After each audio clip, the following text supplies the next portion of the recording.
You could look at any existing socialist country. If you don't want to call them socialist, call them whatever you want. Post-capitalist, whatever. I don't care. Call them camels, window shades. Doesn't matter. As long as we know the countries we're talking about.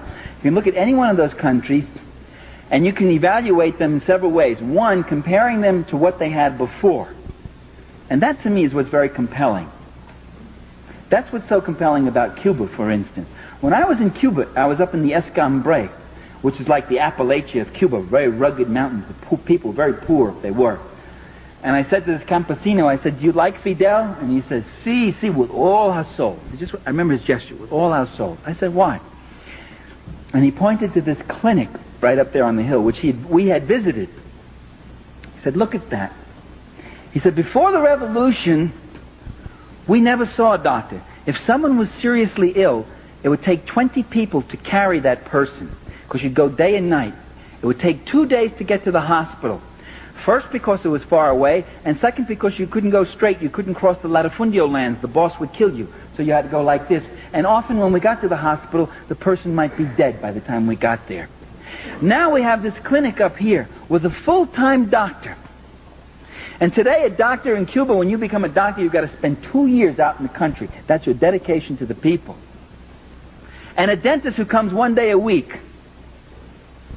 And for more serious things, we're not more than 20 minutes away from a larger hospital. That's in the Escambray. So that's freedom. We're freer today. We have more life. And I talked to a guy in Havana who says to me, "Before, all I used to see here in Havana, you call this drab and dull. We see it as a cleaner city."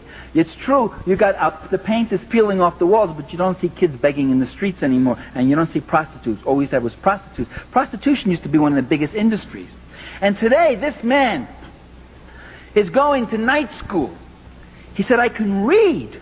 Do you know what it means to be able to read? Do you know what it means to be able not to read?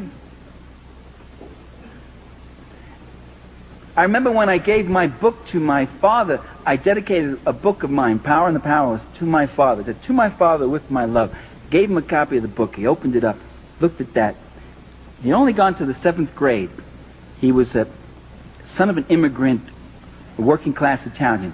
And he opens the book, and he starts looking through it, and he gets misty-eyed, very misty-eyed. And I thought it was because he was so touched that his son had dedicated a book to him. That wasn't the reason. He looks up to me and says, "I can't read this, kid." I said, "That's okay, Dad. Neither can the students. I mean, that's not something.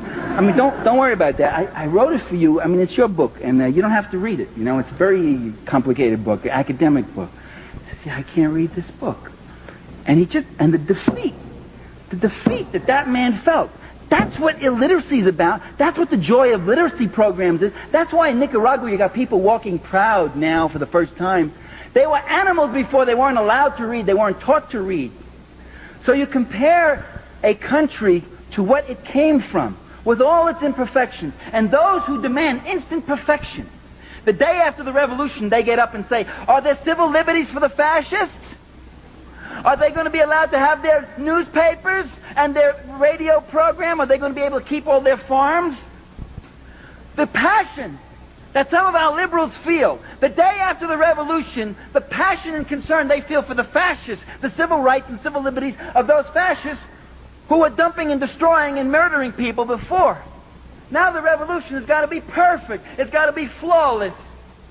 Well, that isn't my criteria. My criteria is what happens to those people who couldn't read. What happens to those babies that couldn't eat, that died of hunger? And that's why I support revolution. The revolution that feeds the children gets my support. Not blindly, not unqualifiedly.